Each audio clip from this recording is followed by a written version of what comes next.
ഒരു തൊയിലെന്ന് പറഞ്ഞതാന്ന് കൊല്ലം കൊണ്ട് മനസ്സിൽ കിട്ടിയിട്ടില്ല. എന്റെ സത്യം അനുബന്ധത്തിൽ പോയതാണെന്ന് ഇവിടെ എന്ത് പറഞ്ഞാൽ മനസ്സിലാക്കുക. ഉത്സവം എനിക്കല്ല ബിസ്മീന്ന് വാഷ് മെഷീൻ വേണ്ട, ഞാൻ ഒറ്റക്ക് പോയിക്കോളാം. അയലമട്ട കുപ്പായ എങ്ങനെ മാറുന്നു?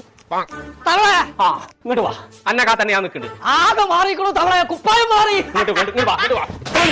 അവനെ കുപ്പായം തിരിച്ചറിയാതായിക്കോളാം. പേരെ മാറിയല്ലോ. കുപ്പായല്ലേ മാറിയിട്ടുള്ളൂ, പറയുന്ന കെട്ടോളൊക്കെ മാറിയ പോലാണല്ലോ എന്റെ തല. ഓള കണക്കിന് ഓള അങ്ങനെ തന്നെ വിചാരിച്ചിരുന്നതേ. അടച്ച തമ്പുരാനെ, ഓള കിടക്ക അങ്ങനെ ഇനി ഉത്സവം ഞാൻ മറിയാമല്ല കിടക്കൊക്കെ പോരെ. പോറൊന്ന് പറയാ. ഞാൻ ആ വാറങ്കോട് ബിസ്മിക്കാറ്റാണ്. അവിടെ എൽജിന്റെ ഓഫർ വന്നിക്കണു. പാറമ്മ കയറി നാട് ബിസ്മി അല്ലാണ്ട് പബ്ജി കളിച്ചേ, അതൊക്കെ ഹറാമാണ് പോയേ. അനക്കിപ്പോ ചെവിയൊക്കെ ഉണ്ടോ? ആ പല്ല് വെച്ചോ തുടങ്ങി. അനക്ക് വാണെങ്കിൽ പോരെ. വാറണ്ടിണ്ടെങ്കിൽ ഞാനുണ്ട്. പാപ്പാരെ തലയാണ്. എൽ ജിക്കാർ ഓഫർ കൊടുത്തോണ്ടാ ഞാൻ പോണത്. പെരി നല്ലൊരു കമ്പനി സാധനം ഉണ്ടായിക്കോട്ടെ വെച്ചിട്ട്. ആ പെരിയൊരു കമ്പനിന്റെ കണ്ടം നല്ലതാ കോയെ. കുറുവാസം ഇറങ്ങിക്കണു.